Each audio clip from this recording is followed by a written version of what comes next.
Why would you save money when the money is being printed?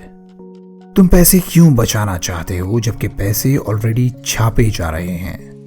कुछ extraordinary नौसिखिए या थोड़े से टिपिकल मेंटालिटी के लोग आ जाएंगे ये कहने के लिए कि पैसे सेव नहीं करेंगे तो आगे का फ्यूचर कैसे जिएंगे, घर के लिए पैसे कैसे सेव करेंगे, गाड़ी के लिए पैसे कैसे बचाएंगे, बच्चों की पढ़ाई के लिए कैसे सेव करेंगे।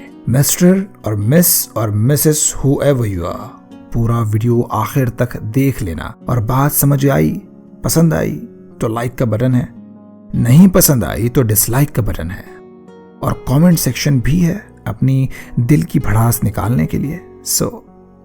हम में से बहुत से लोग पैसे बचाने के पीछे पागल हैं, सेविंग्स का सोचते रहते हैं और सेविंग्स करते हुए पूरी जिंदगियां निकाल देते हैं।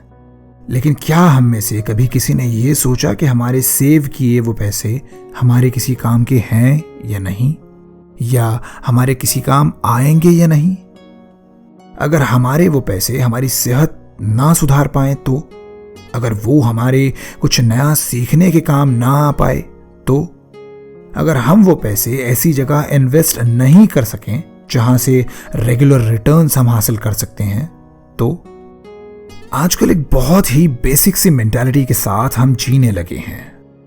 पढ़ाई, degree, job, savings, may be pension and etcetera. ऐसी जिंदगी में भी कोई बुराई नहीं है, लेकिन ऐसी जिंदगी में एक प्रॉब्लम जरूर है।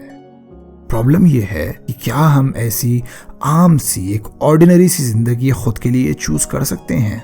क्या हमें कोई हक नहीं है एक लेविश सी बेहतरीन सी लाइफ जीने का, एक ऐसी जिंदगी गुजारने का जहां अपनी फैमिली और अपने आसपास के लोगों के अलावा भी लाखों लोगों का हम सहारा बन सकें?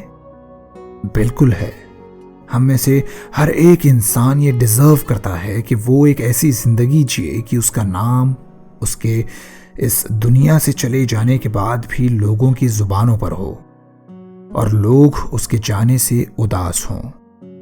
Robert Kiyosaki, writer of the book rich dad and poor dad, कहते हैं कि पैसों को सेव क्यों करना है जब पैसे ऑलरेडी छापे जा रहे हैं। इनकी ये बात सुनकर पहले मैंने भी तुम लोगों जैसा सोचा। मैंने सोचा कि छापे तो जा रहे हैं पर हमें तो कमाने पड़ते हैं ना। पर बाद में मुझे उनकी बात समझ में आई। पैसे बेशक इंपॉर्टेंट हैं, लेकिन उस पैसे को तिजोरी में रखकर ताला लगाने या बैंक अकाउंट में डालकर भूल जाने, इन दोनों चीजों से वो बढ़ने नहीं वाला। वहां तो वो सड़ेगा, उसकी वैल्यू सिर्फ घटेगी, क्योंकि जैसे जैसे दुनिया तरक्की करती जाएगी इंसानों के लिए रिसोर्सेस कम होने लगेंगे, हवा और पानी महंगे होंगे, हो सकता है कि सांसें भी महंगी हो जाएं, लेकिन बैंक और तिजोरियों में पड़ा वो पैसा वैसा ही और उतना ही रहेगा।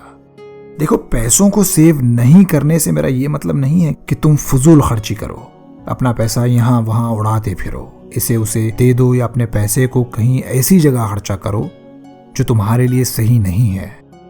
बेवजह किसी तरह की लायबिलिटीज यानी ऐसी चीजें जो रिटर्न्स ना दे, उन पर खर्चा करना ये पैसों को सेव करने से बहुत ज्यादा बुरा है। लेकिन स्पेंड करना सही जगह, यानी नई स्किल्स सीखना, सही जगह इन्वेस्टमेंट, अपनी पर्सनालिटी को बेहतर बनाना और उन लोगों की मदद करना जिन्हें मदद की जरूरत है, ये पैसे का सही इस्तेमाल है।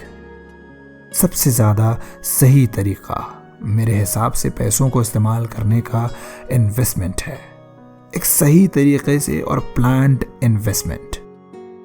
इससे तुम्हारा पैसा तो बढ़ेगा ही, साथ ही साथ तुम्हें कई चीजें सीखने को मिलेंगी और वो चीजें सीखना तुम्हें दूसरे और एक ऑर्डिनरी सी सोच वाले लोगों से अलग करेगा, वो तुम्हें यूनिक बनाएगा।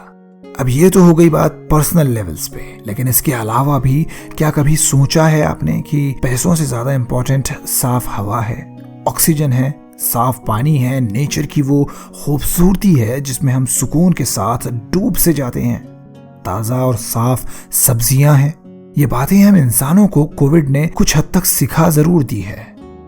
कई लोग पैसे होने के बावजूद अपने लिए ऑक्सीजन नहीं खरीद पाए, कईयों को पैसे रखने के बावजूद खराब हेल्थ और बुरे हालात का सामना करना पड़ा। मैं सच में इतना सब कुछ देखने के बाद खुद में एक दर्द सा महसूस कर रहा था। इसी वक्त मैं ये सोचने लगा कि हम इंसान इस सोच के साथ पैसे बचाते हैं कि आगे जाकर फ्यूचर में काम आएंगे, लेकिन आगे ये पैसे हमारे काम ना आए तो क्या। और तब जाकर मैंने खुद के लिए ये जवाब पाया कि अपने पैसों को सही जगह इन्वेस्ट करना, सही स्किल सीखना, अपनी सेहत पर खर्चा करना, अच्छे खाने पीने पर खर्चा करना और तंदुरुस्त रहने में ही ज़्यादा समझदारी है। मैंने ये सोचा कि पैसों को मैं बचा तो लूँगा, लेकिन इस तरह से मैं वो वक्त को खो दूंगा जो मुझे सिर्फ एक बार मिला है। पैसे मैं दोबारा कमा सकता हूँ, लेकिन गया वक्त मेरे हाथ वापस नहीं आएगा। इस वक्त मुझे पता चला कि पैसा दोबारा कमाया जा सकता है, लेकिन अगर एक बार वक्त खो दिया जाए, समय को एक बार खो दिया जाए, तो वो वक्त, वो समय दोबारा लौट कर नहीं आता। और अगर ऐसा हो तो पछतावा रह जाता है।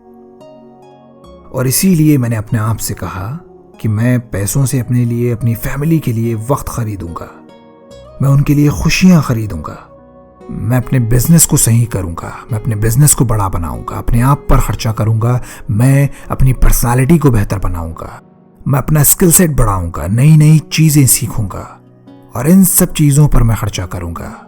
और इस तरह से मैं अपने आप को इस काबिल बनाऊंगा कि लोग मुझे देखकर बोलें कि मुझे ऐसे बनना है। इन सब ख्यालों के बीच मैं अपने आप को अपने फ्यूचर में खुश और मुस्कुराते हुए देख सकता था, और इसलिए मैं चाहता था कि ये सारी बातें, ये सारे ख्यालात आप लोगों तक मैं ज़रूर पहुंचाऊं, और इसीलिए मैंने ये वीडियो बना दी। आप मेरी इन तमाम बातों के बारे में, मेरे इन ख्यालात के बारे में क्या सोचते हैं मुझे ज़रूर बताइएगा। आपका ओपिनियन मेरे लिए बहुत ज़्यादा मैटर करता है। इस वीडियो को अपने दोस्तों, भाइयों के साथ, अपनी बहनों, अपने गर्लफ्रेंड, जिन लोगों के साथ भी आप कनेक्शन में हैं, उनके साथ ज़रूर शेयर कीजिएगा और उनसे भी पूछिएगा कि वो क्या सोचते हैं। आप इस बारे में अगर और भी मुझसे कुछ बात करना चाहते हैं या मेरे कुछ सजेशंस चाहते हैं तो आप मुझे इंस्टाग्राम के थ्रू कांटेक्ट कर सकते हैं। मेरी इंस्टाग्राम आईडी never_quit_official पे। अपना बहुत सारा ख्याल रखिएगा और हमेशा याद रखिएगा कि नेवर क्विट से मैं इबाद आपकी एक सेफ, कामयाब और खुशियों भरी जिंदगी की दुआ करता हूँ। Thank you for watching.